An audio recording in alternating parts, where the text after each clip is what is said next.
Hello friends, welcome back to my YouTube channel M N nursing. आज हम देखेंगे MCQ type question और उनके आंसर, जो कि एनएचएम स्टाफ नर्स में काफ़ी बार पूछे गए हैं और इस टाइप से क्वेश्चन काफ़ी बार आए हैं। तो आज हम देखेंगे एमसीक्यू टाइप क्वेश्चन जो कि हमारे कम्युनिटी हेल्थ नर्सिंग से रिलेटेड हैं। तो चलिए हम देखते हैं अपने क्वेश्चन और उनके आंसर।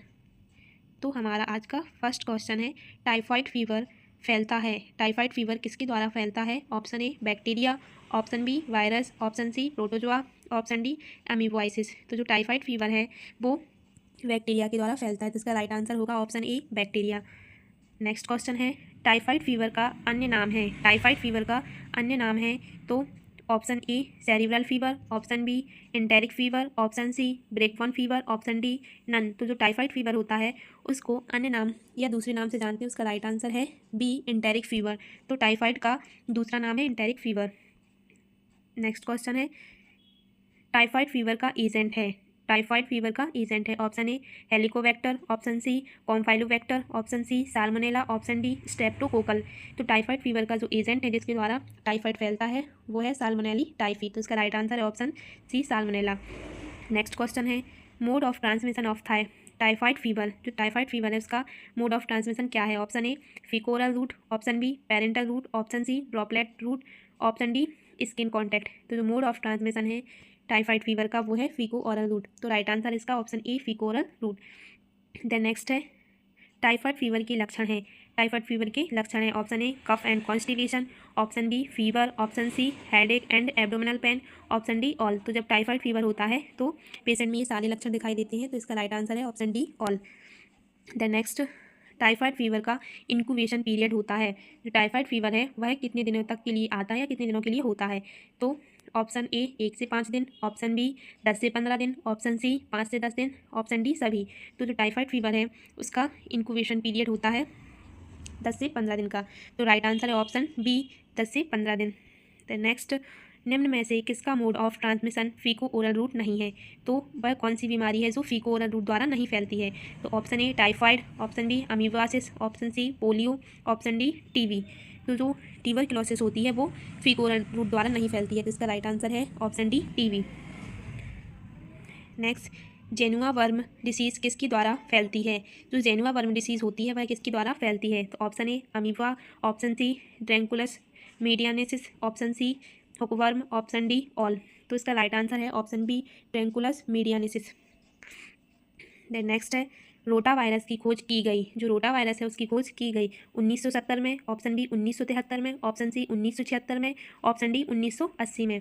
तो जो रोटा वायरस है उसकी खोज की गई थी 1973 में, तो इसका राइट आंसर है ऑप्शन बी 1973। देन नेक्स्ट है, गर्मी के दिनों में फैलने वाली डायरिया डिसीज़ ज़्यादातर होती है। जो गर्मियों के दिनों में फैलता है डायरिया, वो ज़्यादातर कौन सा टाइप का डायरिया होता है? Option A viral, option B bacterial, option C amoeba, option D none. तो जो गर्मियों के दिनों में डायरिया फैलता है वो बैक्टीरिया के कारण होता है, तो इसका राइट आंसर है ऑप्शन बी बैक्टीरियल। नेक्स्ट है, डायरिया डिसीज़ का ट्रांसमिशन होता है। डायरिया डिसीज़ किसके द्वारा एक व्यक्ति से दूसरे व्यक्ति में फैलती है? Option A skin contact, option B contaminated water, option C contaminated food, option D all. तो जब डायरिया है वो इन सभी चीज़ों के द्वारा फैलता है, कंटामिनेटेड वाटर एंड फूड के द्वारा, तो इसका राइट आंसर है ऑप्शन डी ऑल।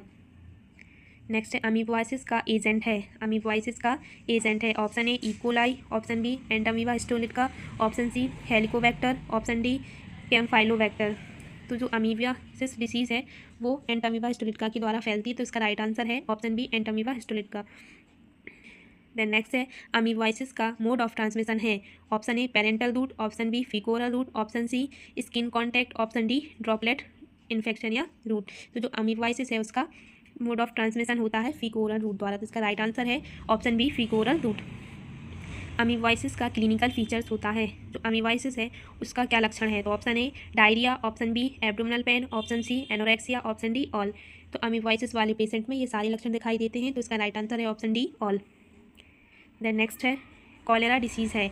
कॉलेरा किस टाइप की डिसीज़ है? तो option A protozoa, option B viral, option C bacterial, option D none. तो जो कॉलेरा डिसीज़ होती है वो बैक्टीरियल डिसीज़ है, तो इसका राइट आंसर है ऑप्शन सी बैक्टीरियल। नेक्स्ट है, कॉलेरा का एजेंट है, option A varicella, option B vibrio, option C Bordetella, option D streptococcus. तो जो कॉलेरा है उसका एजेंट है विब्रियो, इसी को विब्रियो कॉलेरा नाम से भी जानते हैं। तो इसका राइट आंसर है option B Vibrio cholerae. Next है कॉलेरा में कौन सा सिस्टम सबसे ज़्यादा प्रभावित होता है। तो जो कॉलेरा डिसीज़ है उसमें हमारे शरीर का कौन सा जो सिस्टम है वो ज़्यादा प्रभावित होगा। तो ऑप्शन ए है nervous system, option B respiratory system, option C gastrointestinal system, option D excretory system. तो जो कॉलेरा डिसीज़ है उससे हमारा गैस्ट्रोइंटेस्टाइनल जीआईटी ट्रैक्ट ज़्यादा प्रभावित होता है। तो इसका राइट आंसर है ऑप्शन सी गैस्ट्रोइंटेस्टाइनल सिस्टम।